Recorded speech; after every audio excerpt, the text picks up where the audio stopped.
Hi, it's Dave with Regal Fabric here. We're located in the Boston area, and we're known in the area for cleaning soft furnishings like oriental rugs, wall-to-wall carpet, upholstered furniture, drapery, and we're here today just to give you a tip on how to remove skunk spray from your pet dog. Our dog is Tugboat. There's Tugboat right there. Good boy. I'm with my three nieces today. This is Emma. Hi. This is Sophia. Hi. And this is Isabelle. Peace.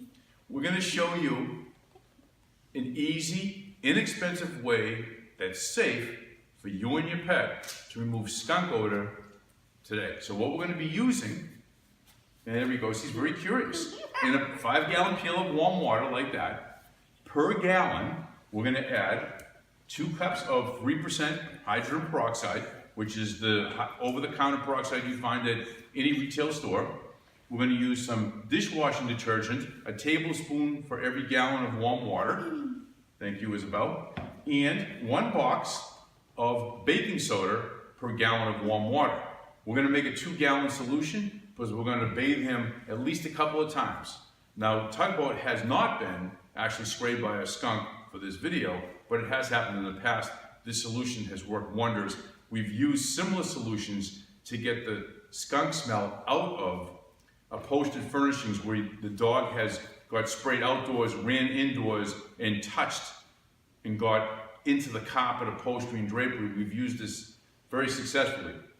Again, this method is safe. It's safe for the kids to use. It's safe for your dog. Of course, you want to be careful. You don't want to splash in anybody's eyes or ears, but it's very safe. We've used it on our family pets for a long time, and we'll be coming back in a minute and showing you the lathering up process.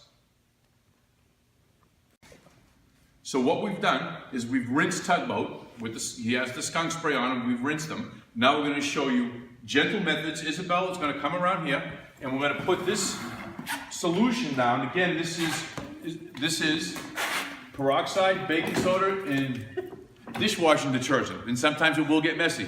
Isabelle, let's show everybody how you put that on. You're going to put this in, grab some of it. This is a horsehair brush he's using. Put it on Tuggy.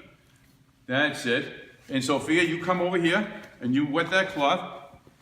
That's it. And you put that on Tuggy, right over here. That's it. You apply it. That's it. Up. And yep, and this will get messy. Okay.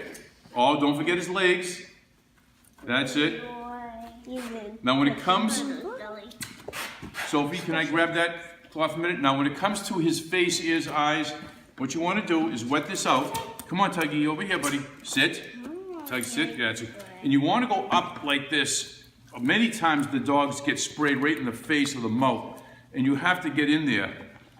The solution has to make contact with the area that got sprayed, otherwise it won't work. And what the peroxide does is it actually oxidizes the odor and destroys it. The baking soda encapsulates the odor so that it can get rinsed away. And most importantly is the detergent, the dishwashing detergent. Because the skunk spray is an oil, it liquefies that oil again and surrounds it just like it does the oil that you cook with at your house, and allows it to be rinsed away. Now, in this, you want to use warm water, especially in the coldest season, because you don't want the dog to be too uncomfortable. But what's important is you let the lather sit on all parts of the body for the dog at least 5 to 10 minutes. So it's best if it's done indoors if it's cold weather outside, of course. Now he'll sit here. We'll let the detergents do their work. Again, it's very safe. You don't squirt it in his eyes, nose, or ears. It's very safe. And then we'll rinse him in 5 to 10 minutes. And then most likely we'll do the same thing at least 2 more times. It's a bit uncomfortable for him. The dogs don't like to be wet, but it's necessary to get rid of that odor. And we'll see you in a minute. So, what we've done, as you can probably tell from our family dog Tugboat here, we've done 3 lathers and 3 rinses. Now he's wet, the smell's gone, and what we're going to ask the girls to do is use the towels here. We're going to towel dry him, and then if it's a little chilly outside and he has to go out in a few hours, we'll use the standard hair dryer to dry him up. The key here, okay girls, you can start, is to make sure you dry out around his face, in his nose, in his ears. That's a good boy. Can you sit? That's it. Sit. And, yeah, be nice and gentle, girls. So sometimes Tugboat cooperates and sometimes he doesn't.